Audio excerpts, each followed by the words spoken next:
Welcome, everyone. The easiest issue, according to former U.S. President Donald Trump, is the Russia-Ukraine war. He claimed he could end this war in just 24 hours. Basically, he said, "Just let me into the White House and you'll see. I'll end this war with a phone call." He said he'd call Zelensky and tell him, "Son, stop the war." Then he'd call Putin and say, "Stop the war." And that's it. Thank you very much. But the truth is, this war is now heading into its fourth year, and we are facing a catastrophic conflict. The strange thing is, not only did a rift begin to show in the strongest alliance in history, NATO, but Europeans themselves started to doubt Trump. Today, Trump once again said he'll make a phone call to both Putin and Zelensky. But now, Europeans are terrified, not of Putin, but of Trump. They're afraid that once he talks to Putin, he might cause chaos for them. And honestly, he might have some serious behind-the-scenes influence. Suddenly, Western media started. Add a player, a person who changed the entire equation in the Russia-Ukraine war. A player who made it possible for either side to lose at any moment, whether it's the Russians or the Ukrainians. Someone stepped into the game. Someone who Putin might be mad at. Who is it? It's Saudi Crown Prince Mohammed bin Salman and the leaders of the Gulf countries. Now the question is, what brought the Gulf leaders into this whole story of Putin and the Russia-Ukraine war? There's a lot being said, dangerous talk, and you need to know it. There's a thrilling story unfolding in the past few hours, and you need to know what's really going on. But of course, before I can tell you everything and uncover it all, I need to walk you through the story. So let's get straight to it. Here's the latest, and it might be the first time you've heard this angle on the Russia-Ukraine war. What's actually happening in the background? The truth is, the Russia-Ukraine war file is mysterious and very confusing.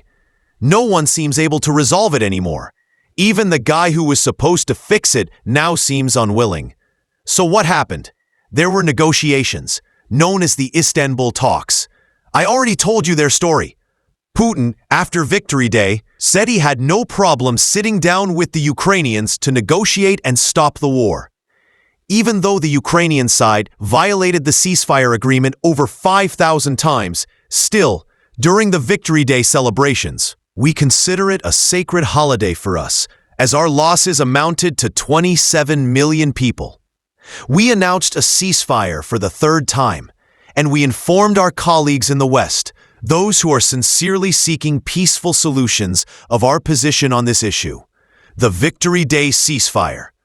We even said we didn't rule out the possibility of extending the ceasefire. On the other side, the Ukrainian side also said we too call for halting the war. European countries visited Kyiv and officially called for a 30-day ceasefire, with no preconditions. No preconditions at all. Both parties agreed to meet in Istanbul.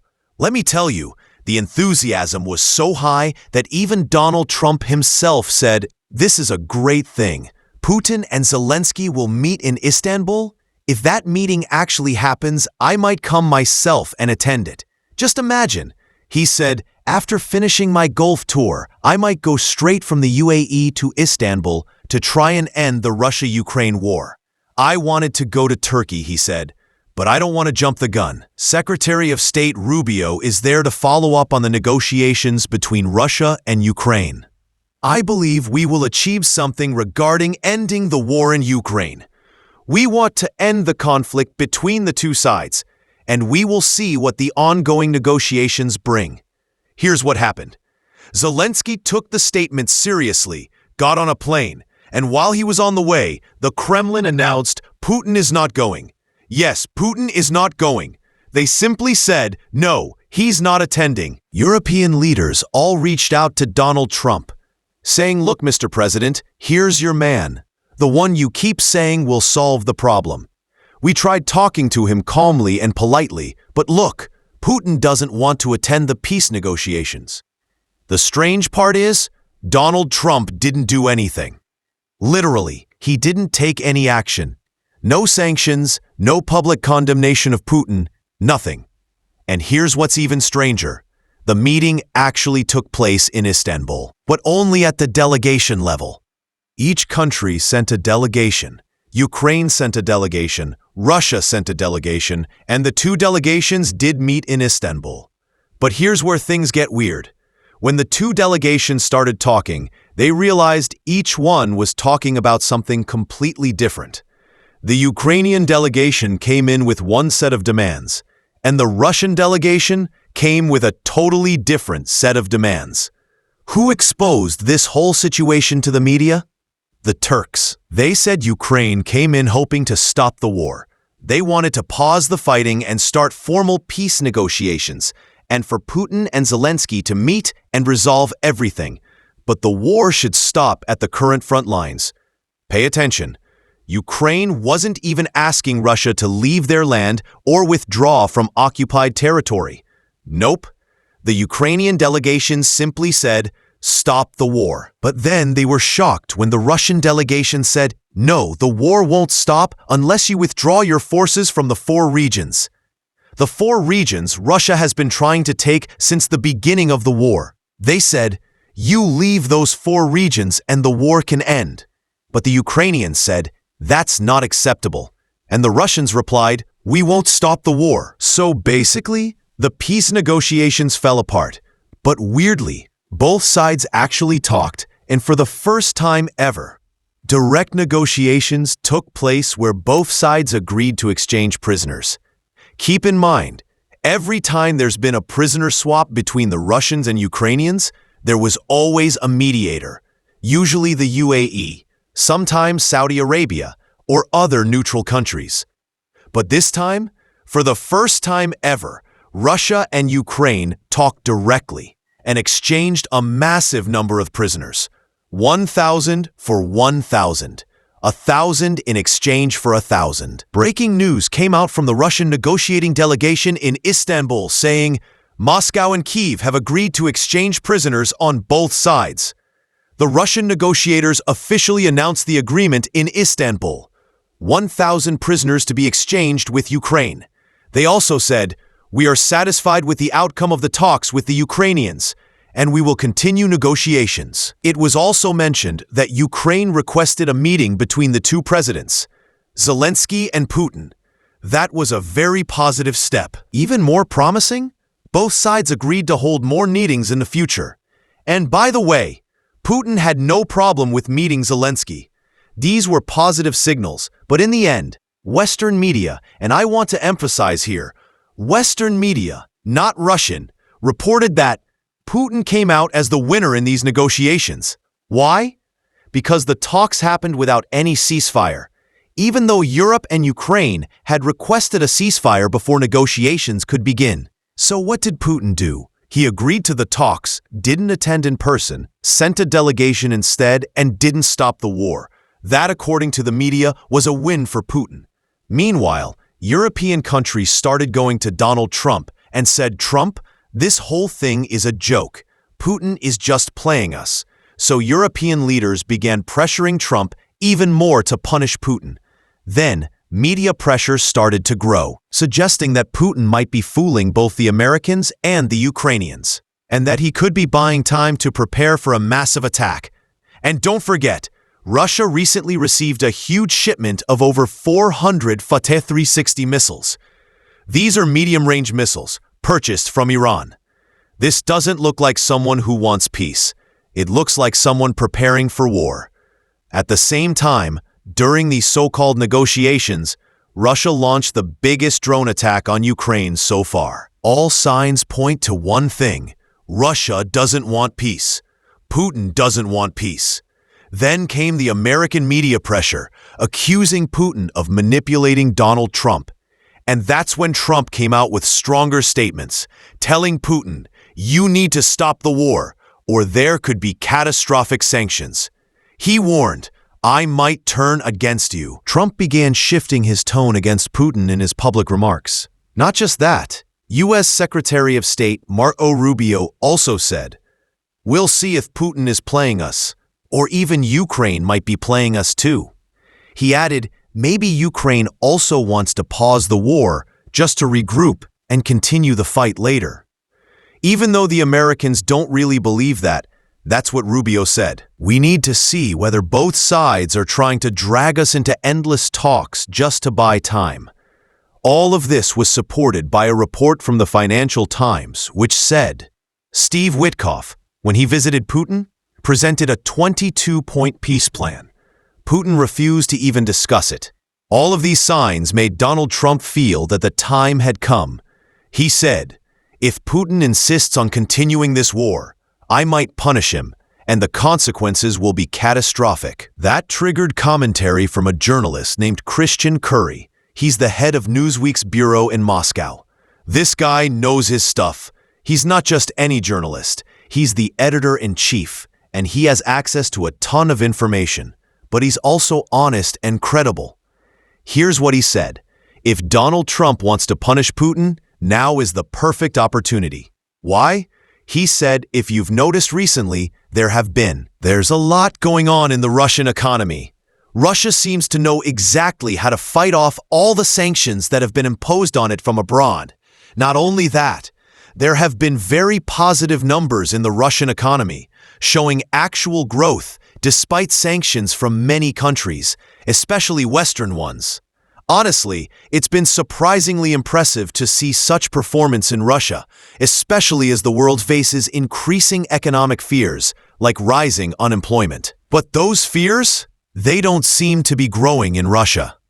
Despite the heavy sanctions imposed on Moscow over the war in Ukraine, the Russian economy is booming. It turns out that excessive wartime spending can actually stimulate the economy. It's expected that Russia's real GDP will grow by more than 3%, which is faster than 95% of wealthy countries, according to The Economist and Britain's Financial Times. But unfortunately, despite the good numbers, you still have to look at the negative ones. The bad news is that inflation has started rising, which forced the governor of the Russian central bank to raise interest rates. This move actually went against Putin's wishes. Putin wants to lower interest rates. Why? Because he believes it will help attract investments from China, the BRICS countries, and other nations that are either against or cautious of the U.S. economy. Many businessmen can't invest in Europe anymore, so lowering interest rates could attract more capital into Russia. Not just that, it would also be a signal that the Russia-Ukraine war isn't impacting Russia's economy. But when the Russian central bank governor raised the interest rate to a shocking 21%, yes, 21%, it came as a huge shock to Russian investors, especially those who needed loans. Now they're witnessing a slowdown in the Russian economy. And even though people talk about economic growth in Russia, in the end, it's still a wartime economy. Russia is now funding a huge war effort. Official figures say Russia is spending 6% of its GDP on the Russia-Ukraine war. But according to a journalist, that figure is false. No country could sustain a war like this and only spend 6%, he said. This number is a lie. So the truth is, Russia's economy has many problems, serious problems. But believe me, the biggest problem in Russia's economy isn't interest rates or inflation or slow growth. The biggest bomb to hit Putin, the most painful blow, was oil prices. Let that sink in. Putin was brilliant at smuggling oil despite sanctions. That was one of his strongest moves. And what helped him keep going? High oil prices. But now, oil is at $63 a barrel. Yes, Brent crude is down to $63. That's a huge hit. Putin is struggling. He can't handle this blow. So where did this hit come from? It came from OPEC+. OPEC+ drastically lowered prices by increasing production. Word is, they did it on purpose. OPEC+ might be punishing countries that aren't sticking to their production quotas. Yes, it's true that oil export quotas matter. But what hit Russia harder are the negative effects piling up right now. Why? Because Russia has just lost its most important ally, the one who supported it throughout the war. Remember, when the Russia-Ukraine war started, Gulf countries were at odds with the U.S., especially Saudi Arabia, whose relations with the US were at their worst point. Even after Trump's visit to Saudi Arabia, Saudi didn't increase oil production. They actually cut production repeatedly to keep prices high, which was the opposite of what Joe Biden wanted. Biden even allowed sanctioned countries like Iran and Venezuela to smuggle their oil just to lower prices. So yeah, OPEC's relationship with America wasn't great. But now, with Trump back in the picture, Russia is realizing that America remains Saudi's strongest ally and that the Gulf nations aren't really aligned with China, but with the US. And after Trump's recent visits to the Gulf, it became crystal clear. Oil prices won't go back to the 70s or 80s anytime soon. Russia is now in a terrible position. Oil prices are dropping fast. We're talking about prices in the $60s per barrel. That's devastating for Russia's wartime economy. They need oil at $80 or $90 minimum to sustain things. But now, it's in the 60s. The journalist didn't mention OPEC Plus or oil prices directly, but he hinted that despite some positive-looking economic indicators, if new sanctions hit Russia now, they could crush the economy completely. So why isn't Putin going for peace, despite all these problems? Why, when he sent his delegation to Istanbul, did he demand Ukraine to withdraw from the 4 regions, not just stop the fighting? At one point, Putin might have wanted a ceasefire, but not anymore. Also, Putin just fired the head of the Russian ground forces, General Oleg Salyukov, in a surprise move amid increasing internal and external pressure. The decision came in an official Kremlin decree, just one day before the Istanbul negotiations. This guy wasn't just any commander. He had just overseen the Victory Day military parade in Red Square a week earlier.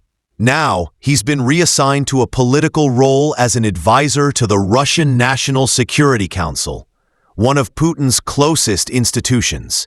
This shakeup is part of a series of firings and arrests of military and defense officials over the past year, amid corruption and embezzlement accusations. So why is Putin doing all this? Why doesn't he want peace? According to Bloomberg, it's because Putin believes that Ukrainian forces will collapse by the end of the year. He's fully convinced he holds the upper hand. That's why, to Europe, Trump making a call to Putin is seen as a disaster. Why? Because Putin thinks he's winning on the battlefield, not just economically, but militarily too. And Trump believes the same. In all his speeches, Trump tells Zelensky, "You could lose your entire country." He says Ukraine's position is catastrophic. Despite everything Putin has done, refusing peace offers, ignoring ceasefires, escalating the war, Trump still wants to negotiate. And Trump? He's called Zelensky a dealer and a thief. He said every time this guy comes to America under Biden, we end up giving him $100 billion. Every trip, boom, $100 billion. He even joked, Zelensky is a better businessman than me. So Putin knows, if Trump leaves the scene, there won't be another chance at peace. But Putin wants to negotiate from a position of strength. He doesn't want to offer too much. That's what's worrying Europeans about a Trump-Putin phone call, that Trump might be the one making concessions, not Putin. So despite everything Putin has done, Europe is shocked that Trump still wants peace because they believe Russia is very close to a military breakthrough. The biggest thing motivating Putin, he knows Trump doesn't want to invest in the Ukraine war. Even if Trump sanctions Russia heavily, he won't pour money or weapons into Ukraine like before. So now, Putin wants to negotiate from a position of power.